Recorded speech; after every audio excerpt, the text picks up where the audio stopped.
Сәлеметсіздер ме, құрметті тыңдаушылар. Есім Мади болады.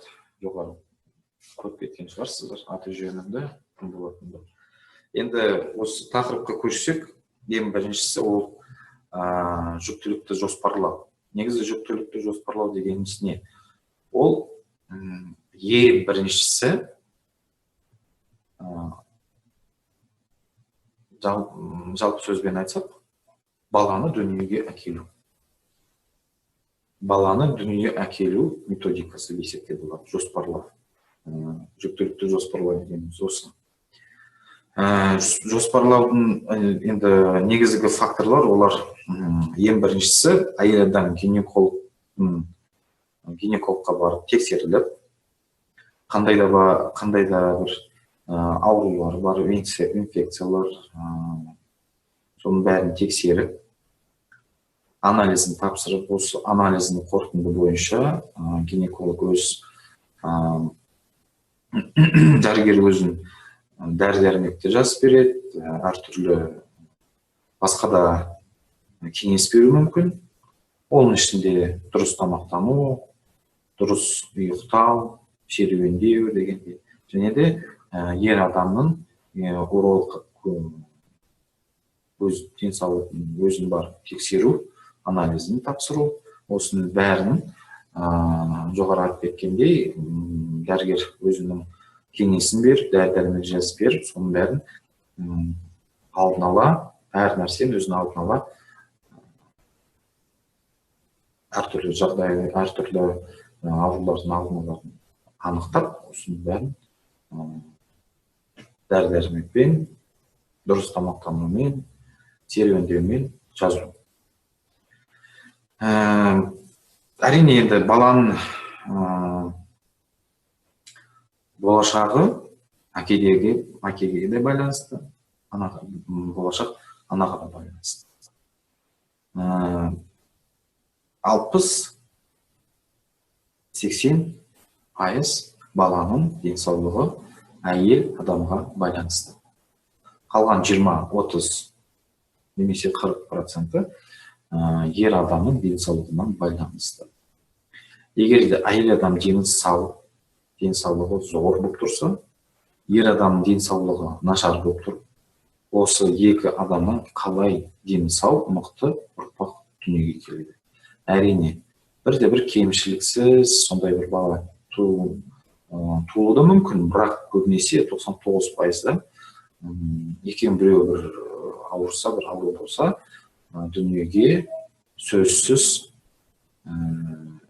денсаулығы 100% бала туылмайды. Әрине, қандай болса да бір ауру болуы мүмкін. Сондықтан ондай жағдай болмау үшін болашақ ана, болашақ әке өз денсаулығын жақсарту керек. Енді қалай айтсақ болады? Әрине, енді әр жағдайда қалаусыз жүктілік болуы мүмкін. Әр жағдайда қалаусыз жүктілік болуы мүмкін. Енді ол қыз бен жігіт ойламаған жерде осындай жағдайға душар болуы мүмкін. Және де некеде тұрған күйеу мен әйел бір немесе екі баладан кейін болғандықтан кейін енді өздерін әлі ақылын кішкене жақсартып алайық, жағдайымыз кішкене көтерілсін деп сөйтіп үшінші баланы қоя тұрады. Бірақ енді қалаусыз жүктілік болып кетуі мүмкін. Соны болдырмау үшін ең бірінші не істеу керек? Әрине, қорғану керек. Қалаусыз денсаулықтан, қалаусыз жүктіліктен қорғану керек. Оны қорғанатын бірнеше бір методикалары бар, бірнеше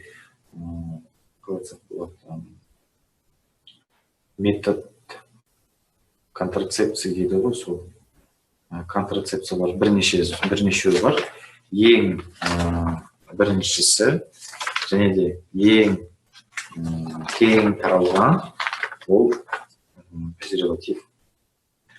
Екіншісі ол әйел адамға арналған спираль. Үшіншісі жүктілікті болдырмайтын дәрілер. Және де төртінші ол әйел адамдарға арналған презерватив. Ең біріншісіне тоқталып кетсек, презерватив. Презерватив деген негізі ол латекстен жасалған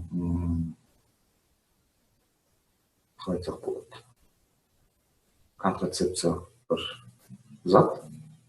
Ол ең бірінші жүктіліктен қорғайды, екіншісіден әртүрлі жыныстық қарым-қатынаспен өтіп кететін инфекциялардан қорғайды. Екіншісі спираль. Спиральді көбінесе әйел адамдар, көбінесе емес, енді жалпы бүкіл әйел адамзат жүктілікті бірнеше жылға, бірнеше айға қоя тұрады деген оймен гинекологқа барып жүгініп, спиральді өз жатырына қойғызады. Ол оның жұмысының принципі қандай? Жыныстық қарым-қатынастан кейін ер адамның ұрықтары әйел адам яйцеклеткасына жетпеу үшін бөгет қойылады. Қалай айтсақ, күлкілі болса да шлагбаум десек те болады. Үшіншісі ол жүктілікті болдырмайтын дәрілер, ол противозачаточный дейді. Бірақ осыны противозачаточный жүктілікті болмайтын дәрілердің өзінің бір кері әсерлері бар. Ол гормоналдық дәрі болып саналады. Осы дәрі ішкен әйел адам негізі кезінде ішіп болғаннан кейін өзінің бір кері әсері бар. Ол ең біріншісі етеккірдің уақытында келмеу.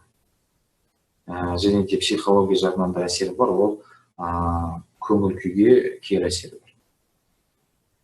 Жаңа кеттім, екіншісі жаңа кеттім, ол спираль деген. Осы екінші спиральді тек қана әйел адам, тек қана күйеуге шыққан әйел адам қойғызады.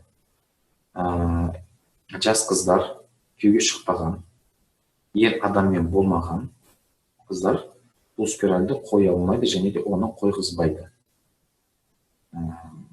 Сол айтайын деген ұмытып кеттім. Төртіншісі ол әйел адамға арналған презерватив деген. Ол осы көбінесе 100% әйел адам қолданады. Бұны қалай жасайтын, қалай қолданатын айтпай қояйын. Оны көбісі білер, білмеген әйелдер. Енді сізге Google көмекке болсын деп айтайық. Google'дан бәрін біліп болады.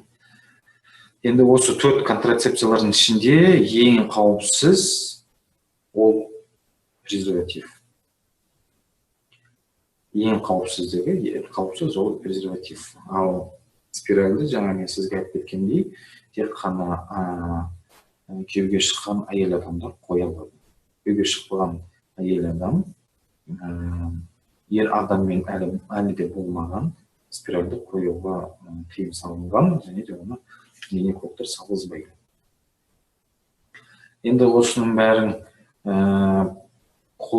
әйел адам қолданады, жақсы жүктілікті жоспарлайды. Ал енді жүктілік кезінде енді әйел адам жүкті болып қалды, аяғы ауыр болып қалды, енді не істеу керек? Осыдан кейін босануға, жүктілікке адам деген кәдімгідей дайындалады. Дайындалғанда енді ең бірінші әйел адам және де ер адам отбасы дейік. Кешіріңіздер. Әйел адам, ер адам ең бірінші психологиялық тұрғыда дайындалу керек. Ең біріншісі. Оны қалай дайындалады? Ең біріншісі ол ер адам және де әйел адам осы дүниеге тағы да бір адамды, тағы да бір тірі жанды, тағы да бір осы бүкіл әлемнің бір бөлшегі, адамзаттың бір бөлшегін осы дүниеге алып келеді. Ол адам қандай болады, кім болады, қалай тәрбиелейміз, қалай оны өсіреміз, үйлендіреміз, күйеуге береміз дегенде соның бәрі соның бәрін ойлану керек. Осының бәрі ең бірінші психологиялық тұрғыда ойлану. Оны қалай ойланамыз? Ең біріншісі, әйел адам өзін босануға, ең бірінші босануға өзін дайындау керек психология тұрғыда. Осындай бір мысал айтып кетейін. Екі баласы бар ел, үшінші баланы босануға енді бір қорқыныш пайда болды. Қалай босанамын? Босана аламын ба, босана алмаймын ба? Қатты қобалжып, сөйтіп 9 ай баланы көтеріп, баланы дүниеге әкелу уақыты келді, баланы шығам деп, оны перзентханаға алып кетті. Перзентханаға алып кеткенде, енді үшінші бала туғаннан кейін енді жақсы босанады деп көбісі ойлайды ғой. Бірақ осы әйел адам өз-өзінің психологиялық жағынан, психология тұрғыда дайындалмаған, қорқыныш пайда болып қорқып, баланы дүниеге өте ауыр алып келді. Өте ауыр босанды. Неге десеңіз, психология жағынан өзін дайындамады. Денсаулығына зақым келді. Біраз уақыт, 10-15 күннен кейін, 10-15 күн сол перзентханада жатып, бірнеше операция өткізіп бірақ шықты. Дәл сондай жағдай болды басқа да бір әйелде. 3 баланың анасы, 4-ші баланы әкелем деп, тағы да ода бір психологиялық бір қорқыныш пайда болды. 3 баланы өзі туып, 4-ші баланы кесаревамен баланы дүниеге әкелді. Өйткені қатты қорқыныштан, қорқыныш пайда болғандықтан, өйстіп баланы әкелді. Врачтардың өздері айтты, сол медицинада жұмыс істейтін психологтың өзі айтты, бұл әйел адамда қорқыныш пайда болды. Сондықтан осы қорқыныштан баланы дүниеге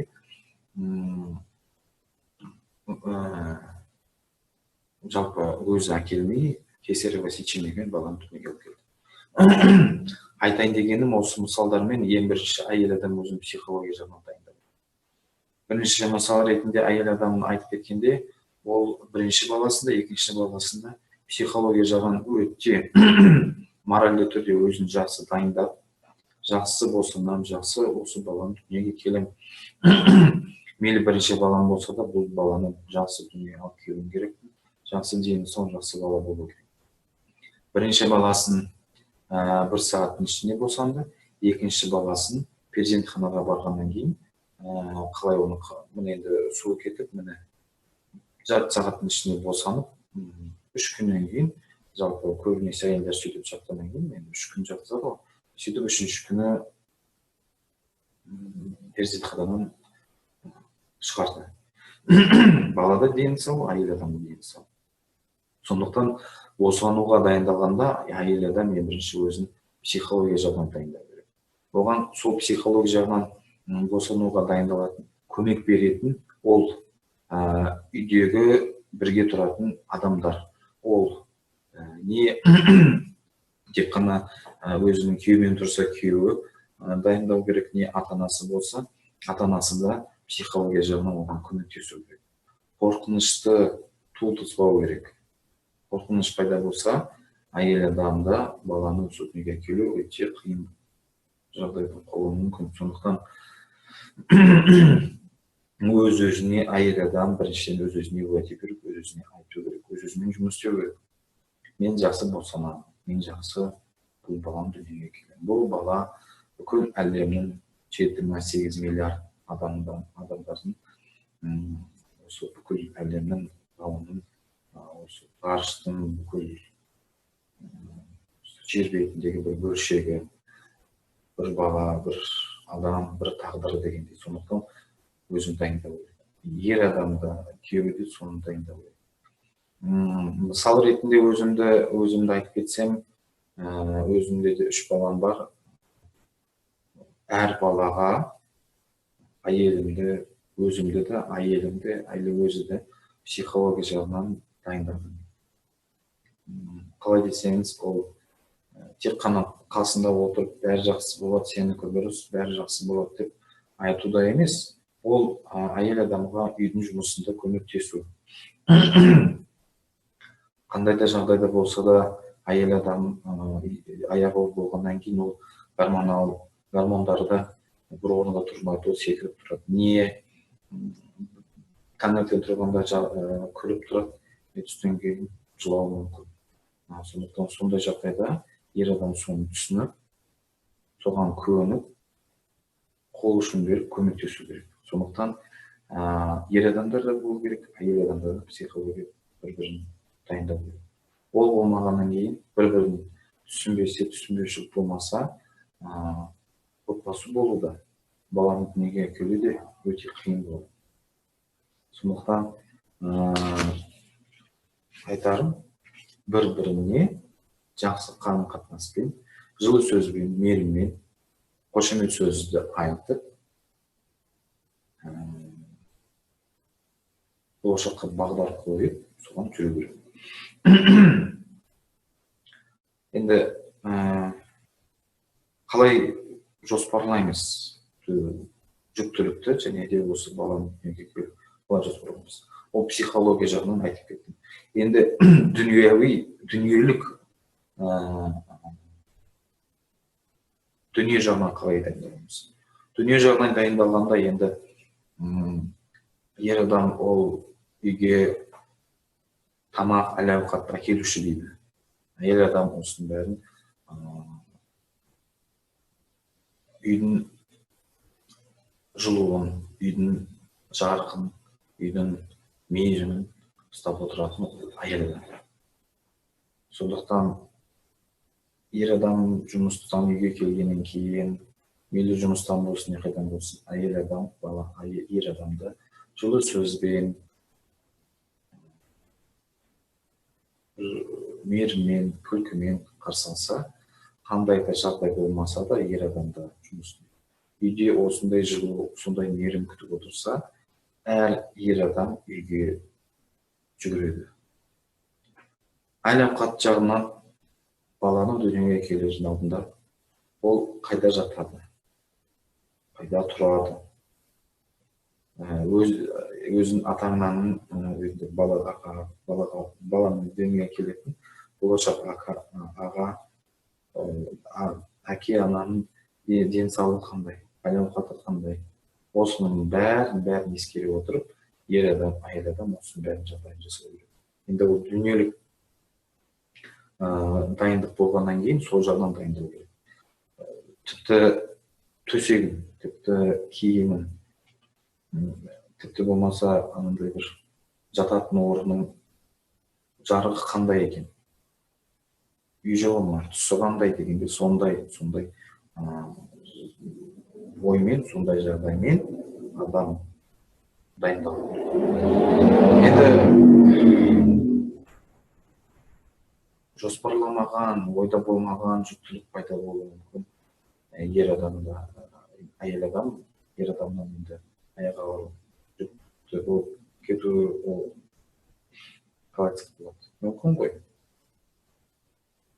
Қалай болады? Енді жас қыз, жас бала, махаббат, жылы сезім, осының бәрі бір көз алдында бір перде сияқты пайда болады. Тек қана сол жас ол жігіт қызды көреді, қыз деген тек қана жасынан жігітті көреді, махаббат пайда болады, соны аяқ астынан қыз бала жүкті болуы мүмкін. Сол жүктілік пайда болғаннан кейін ер адамға айтады сол жігітіне, аяғым ауыр, осылай деп. Кейбір жігіттер енді сөзсіз қуанады, жақсы деп үйленеді, ата-анасымен таныстырады. Енді қарапайым жағдай айтып жатырмын сізге. Қарапайым жағдай біздің дүниеде болып жатқан қарапайым жағдай мысалы. Кейбір жігіттер айтуы мүмкін, мен қайдан білейін, сен мүмкін басқамен болған шығарсың. Бірақ қалай басқамен болуы мүмкін, егер де бұл жігіт мына қыздың бірінші жігіті десек болады. Қарым-қатынас жағынан да, төсек жағынан да десек. Сондықтан қарапайым қаралымақ қарындастарымызға айтарым ең біріншісі. Қандай да жағдай болмаса да, қандай да мейлі махаббат мықты болсын, мейлі қандай жақсы, күшті, жылы сезім болмаса да, ең біріншісі, енді қазіргі уақытта біздің 21-ші ғасырда көп ажырасу болып жатыр. Көп сүт болып жатыр, көп суицид болып жатыр осындай жағдайда. Сондайды болдырмау үшін ең бірінші жас қыз, ер адаммен әлі болмаған қыздарға айтатын кеңес. Егер де ер адамымыз тексерілген адам болса, өзінің махаббатын біраз ай, біраз жыл көрсетіп тұрса, ата-анамен таныс, қарапайым қазақтың салт дәстүрімен сырға салып, ата-анамызды таныстырайық, некелерін қиып, сондай жағдайдан кейін ғана неке жүзінде әйел адам бір-біріне күйеумен әйел болғаннан кейін ғана қарым-қатынаста түсуге болады. Оның алдында түсу негізі болмайды. Енді өзім практикамда болды сондай жағдайлар. Бірінші жағдай, мысал, ол жас қыз бір балаға, жас жігітке ғашық болып қалды. Екеуінде махаббат пайда болды, жылы сезім болды. Біраз бір жылдай бірге болды. Бірге болғаннан кейін ана жігіт қыздан өзінің керегін алып алды. Соны алғаннан кейін ақырын қаша бастады. Осы бір кездесуге шақырады, өзі қыз келеді, ол келмей қалады, некесі кешіп келеді, сөйтіп бірден ақырындап жоқ болып кетті сол жігіт. Бастап кетті. Ал қыз енді қалай айтсақ болады, қыз емес десек болады. Сол жағдайдан екінші жағдай шығып жатыр да, пайда болып жатқан. Енді қараңыз, бірінші жағдайына салып бердім, енді бұлай оны қоя тұрып, пауза қойып, екіншісін айтып берейін. Екінші айтып болғаннан кейін сіз түсінесіз, бірінші мен екіншінің бір-біріне қарым-қатынасы қандай екен деп. Бір жас қыз енді күйеуге шықты, неше семейде жұмыс істедім, сол кезде бір жас қыз күйеуге шықты, шығардың алдында енді болашақ күйеуіне бірден айтты. Енді ренжіме жас болдым, кешіресіз, айтқан сөзім үшін миы болмады дегендей айтты. Сөйтпен болдым деді. Ол жігіт айтты, жарайды, жақсы, маған сен өткен болған жағдайлардың маған маңызды емес, маған маңызды қазіргі уақыт, және де біздің болашағымыз. Сөйтіп үйленді, бала пайда болды, бірінші баладан кейін, енді үй болғаннан кейін әртүрлі жағдай болады, ұрыс керіс пайда болды. Сол ұрыс керіс болғаннан кейін ер адам ана күйеуі әйел адамға бетіне басып сол жағдайды айтып берді. Кезінде есінде ме, мен сені осы күйеуге қыз болмай алдым деп айтады. Сондықтан осы жағдайды болдырмау үшін, жаңағы бірінші мысалда айтып кеттім ғой, сондай жағдайды болдырмау үшін айналайындар. Ең бірінші тексерілген адам болса, жақсы көретін адамымыз болса, сүйетін адамымыз болса, ең біріншісі ата-аналарды таныстырып, қазақтың салт дәстүрі бойынша сырға салу жағдайын жасап, некесін қиып, содан кейін ғана жігітпен болу, ол сізге рұқсат етілген. Ата-аналармен де, дін жағынан да, қазақтың салт дәстүр жағынан да рұқсат берілген. Ол сіздің заңды түрде күйеуіңіз, немесе заңды түрде әйеліңіз. Сондықтан сондай жағдай болмау үшін жоғарыда айтып кеттім, әр жағдайдан сақтану керек. Сондықтан құрметті тыңдаушылар, қорыта келгенде жүктілікті жоспарлағанда бүкіл қоршаған жағдайды, қоршаған ортаға жақын сіз өзіңізді, әйеліңізді, болашақ балаңыз жағдайын жақсарту керексіз. Екіншісі енді біраз енді 2-3 бала болғаннан кейін үшінші баланы болдырмау үшін немесе кішкене қоя тұрайық дегендей, немесе үйленбеген жас қыз бен жас жігіт баланы негізі және де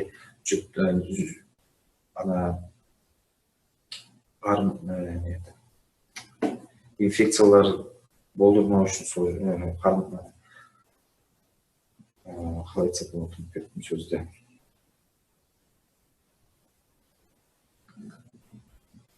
Инфекциялар енді әртүрлі инфекциялар бар, сол инфекциялардан сақтану үшін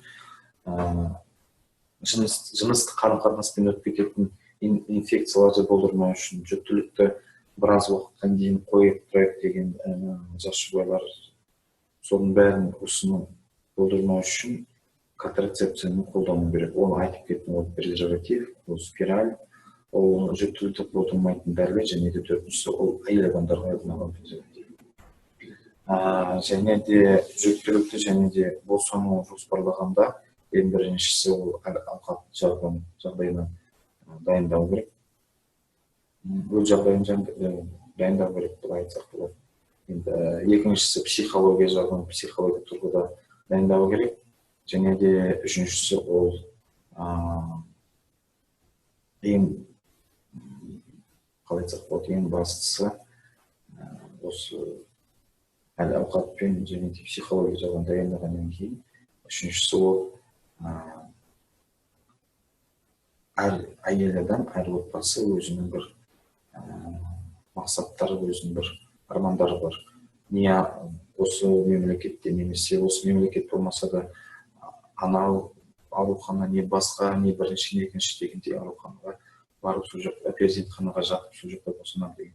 Оның да бір үлесі бар, осы баланың денсаулығын жақсарту үшін, осы баланы дүниеге дені сау баланы әкелу үшін осы 3 фактор әсер етеді. Ол психология жағынан, ол әл-ауқат, ол перзентхананың түрі десек те болады.